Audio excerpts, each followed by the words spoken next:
What's up everyone, this is AlphaFinx here, and I'm going into a ranked multiplayer match with the Avacyn's Glory deck. Now I have this geared towards, all the humans on the battlefield fighting the battle, all the angels, they're still up in heaven. So I have this geared towards the little guys that are going to be out on the board. Let's get into the game here. Now it looks like in this hand I have a lot of creatures. I don't really have any removal or anything. I got enough mana to get some guys in play. Got Unruly Mob, a 3-being guy, and my monk. Now my monk is my closer. You don't really want that in the opening hand. This time I got it here, but for only 5 mana, I think I'm going to be able to get it out here. I already have 3 mana in my hand, so it's not that bad. So, it's a good starting hand here. Going to be a lot of pressure early on this guy. And I got a Doomsayer, so you know what that means. It is an omen of things to come for my opponent. Now this Unruly Mob card, I'm not sure if this guy's going to keep his spot in the lineup in the deck right now. I mean, for 2 mana for a 1/1, yes, he gets +1/+1 when the guy dies, but it takes a while to build that up. And, it's too slow. Now this guy's already got a bear out. He's got them bears. So now he's probably playing, he's playing the Phantom deck. He could have a lot of early creatures on here. So hopefully I can get something to pump up my humans right here, like, Honor of the Pure or something. I'm going to put out the 3-being first because, this guy, the 1/1, is already a disadvantage. The other guy's got a 2/2 on the board. So I'll play him later on when I feel more comfortable with it. And I do have to watch, for like a counter spell or something like that here. Might have to wait to drop one of the bombs like the monk.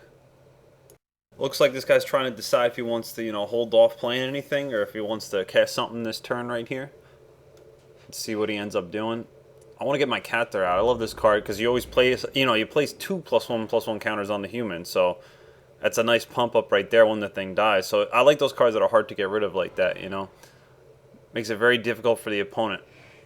Now this 3-being, another nice feature, look at that. Non-creature spells cost 1 more to cast. And since right now all I have is creatures in my hand, it doesn't affect me at all while it's really hurting my opponent. Because he can't, play some crazy spell to affect me.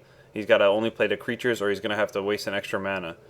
Now I got the 3 mana, I could get any guy, here in my handout except for the monk. I could put the Doomsayer out, but let's see what we got here. I should put out this one because I can block his bear with this guy. It'll die, but I can put a +1/+1 counter on my other guy, which is what I really want to do here. The Doomsayer I want to kind of hold on to and not put into play right away because if I do get him out there, then he's the target. He's susceptible to a sorcery or an enchantment, and right there I can tap it and put a 1/1 white creature that's a human into play. So that can pump up some of my other cards. So I don't want to throw that out there and lose him too early. I want to hold on to him. Let me throw out the Cather deck. I can die and it's not a big deal. And he's getting out a flying creature, which is not good because I don't really have anything right now that I can deal with a flyer. I don't have anything, in my hand. I have to hopefully get a card that's, enchantment to hold him back or something, but he's attacking already here. I need something to stop these flyers. They're going to be dealing a lot of damage here. I do have some Paths to Exile in this deck that I can use, and I just have to target his guys and they're destroyed because they're the Phantoms, the Illusions. Oh, and I got a Champion of the Parish here, which is actually one of my favorite cards in the deck, because every time you get another human out, which is, the majority of cards in the deck, it gets +1/+1, so it's hard to deal with. You get them out early, and it can be just a powerhouse for you right there. Now, every time I actually use my Doomsayer to put a 1/1 creature into play, it's going to pump up my champion +1/+1. So give me a couple turns, and that guy's going to be pretty huge. It's going to be hard to deal with any creature that this Illusion deck is going to place on the board. Look at that right there. So that's a nice little mini combo I got on the board. I got something going on here. He just keeps playing creatures, though. And he's got a lot of small guys in his deck. And he's got his Lord to pump everybody up. Just in case, having a million creatures wasn't enough. You got to pump them all up, too. So now I'm really hoping to get a Path to Exile here where I can get rid of that Lord, because I just don't want that on the board at all. It protects all his other creatures so that I can't target them. And that was their one disadvantage. I'm really hurting here. I got 8 life. I gotta do something here. Let me see what we got here. This Master of the Meek card here is good in that it gives you a huge card advantage when you get it on the board. All my creatures are low-cost creatures, so when I get it out, I just pay that 1 extra mana, and I could draw some cards. But at the same time, I need something to block his flyers. I'm at 8 life. I can't keep going on like this. So I'm going to get my monk out. I'm going to get some flying creatures, be able to hold off this brutal assault that I'm taking here for a little bit. And I also get a big player on the board because the monk's going to be a 7/7 right now. For those of you that have a lot of the angels in the deck and you don't have the humans, you don't have a card like the monk, you guys have to realize that, card synergy is a huge thing in this game, and it makes your deck a lot better. It helps out my other humans. It gets helped out with the other humans in play. So when the cards work together like that, it gives you a big advantage. Right now, I'm going to swing in and do some damage here. I gotta hit him with something here. I'm going to put my 1/1 human onto the board right here, and it'll pump up my champion, which is always a good sign, and it'll give me, another blocker if I need it. I didn't even get a chance to play this Unruly Mob card here. I don't know about this guy. I mean, I want to get him on the board, and I just never get a chance to. There's always something better. It seems that there's always something better to play.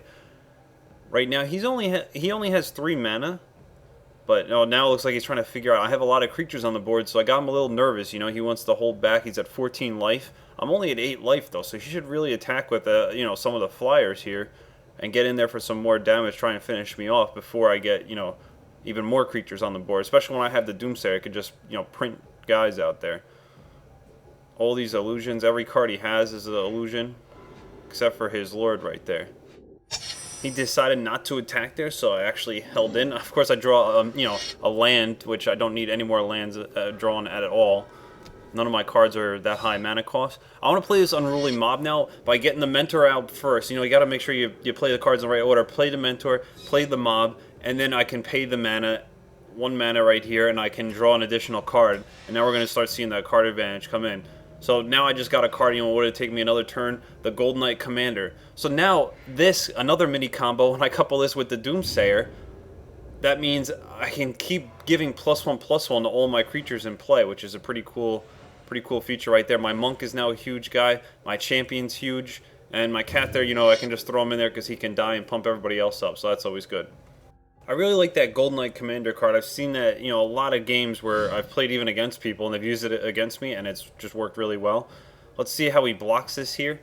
Now my Monk is a 10/10 creature right here with Vigilance, which is pretty sick.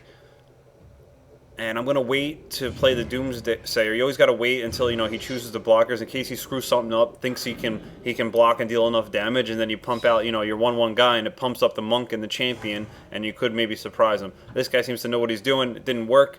It doesn't hurt to do that, though. Do it correctly. Do it correctly every time, and then you won't mess up, when you're playing a game that's really a close game like this one. I'm going to use my dead guy now to enhance my Unruly Mob here. I just want this card to work so bad, I got him up to a 4/4 now. Now I'm a little bit, I'm ahead on life here, and I have my commander that I'm going to get out. It's a good thing that he hasn't been attacking with his flyers, because I would have lost my 2 chump blockers, and then I wouldn't have any way to defend against it. Just like I don't have any way to defend against a Phantom Warrior that is unblockable and is a 3/3 because of the Lord that he has on the board. So that's not a good sign right there. He just put the clock on the game. He's winding the clock down right here because I need to draw a Path to Exile to get rid of that, or an Oblivion Ring, anything to get rid of that card. Instead, I get a Champion of the Parish. So again, I got to play the right card first. Let me play the Commander first. And then I'm going to I want to draw something that I can remove his creatures out of the play. So I'm going to pay the 1 mana to draw a card here and just hope I get something good. Let's see what alright, so I just got a land here, which doesn't really help, but I can get my Champion out then, and I can draw another card as well. And it gives me 1 more shot here to draw something special, a little something special, right here. 1 more, pay 1 mana, and I got another land, which is completely useless now, so that's nice. Now, since I got everything that I could in my hand on the board, I'm going to be set up for an attack here. I got to make sure, if I attack here, let's see. He's got a lot of creatures here. I can't just attack if I attack with everything, then it leaves me open. Let's see. I gotta sit here and think about this for a minute. I need to leave some blockers in case he comes back at me. But I can't attack with everything. I want to use my get this one. I gotta make another creature. Oh, and there is a time clock on the combat, so if you can't think fast, I feel like this is the Walking Dead game where if you can't think fast, you make the wrong decision. You gotta think on your toes here and be quick about it. So let's see what he does anyway. He's blocking this guy. Gold Knight Commander. Get some creatures out, pump up all your creatures. Now that this is what I ended up attacking with, I hope I ended up attacking with the right guys here. Come on, is that 7 life? Wipe him out. He's just doing like some chump blocks here. It's not, he's killing, a little bit, doing a little killing, not a whole lot of killing, just a little bit. He's taking some damage. I feel like I'm set up here because he's not going to be able to finish me next turn. And then what's he going to do? You know, he doesn't have. There's nothing in this format where he can clear my board as a blue deck here. So I don't know what he can pull out here that would be good. And I just realized I forgot to play the Doomsayer too. But I'm getting distracted here. You know, I'm getting excited. I got all these creatures on the board. You got to stay focused. Stay focused. Somebody tell me next time when I just completely forget to do something. You know. It's not about, you know, not making a single mistake. It's about the recovery from when you do make the mistakes, okay? So I'm still in a good position here. I'm getting a little carried away. I was like, you know, I'm just too good to be true, so I didn't think I have to worry about it. And now he's playing some kind of frostbite, tapping my flyers, so he can actually hit me now with his flyers, which is not good. Not good at all. Now that he's tapped out, though, he can't play anything. He can only do enough damage to get me down to, let's see, 1 life here. So, you know, he can attack with the flyers here, but it's not going to be able to finish me off, so I'm still all right here. It's fine. No problem. 1 life. I'm still alive. Still kicking. I'm still going to swing in their next turn and finish them off. And I don't, you know, there's nothing here that he can really do about that. And let's take a little bit of damage from the flyers. 1 life. Talk about a close game. Down to 1 life. Doesn't matter. And now I get the Oblivion Ring that I was waiting for like, you know, 5 turns. Now I get it. I knew it was in there somewhere. I get rid of the Lord of the Undead. I don't even need to do this. Now I'm just doing this because I just don't like seeing that guy on the board. And I can swing in here with all of my guys now for the win right here. With 1 life left. With 1 turn to live. Swing in there and do 51 damage. So that's how you do it with a whole bunch of creatures. It's kind of a crazy game there. You know, I did make some mistakes. He made some mistakes. But it's all good because in the end, I'm the one that comes away with the W. AlphaFinx wins. That's what I like to see. Dealing 51 damage in 1 turn right there. I hope you guys enjoyed watching the gameplay. If you want to check out some of my other gameplays, you can click right here on the screen. I got a match with the Zombies deck. And that's a nice little game right there. But this is AlphaFinx, and you know what? I gotta go. So, I'm out.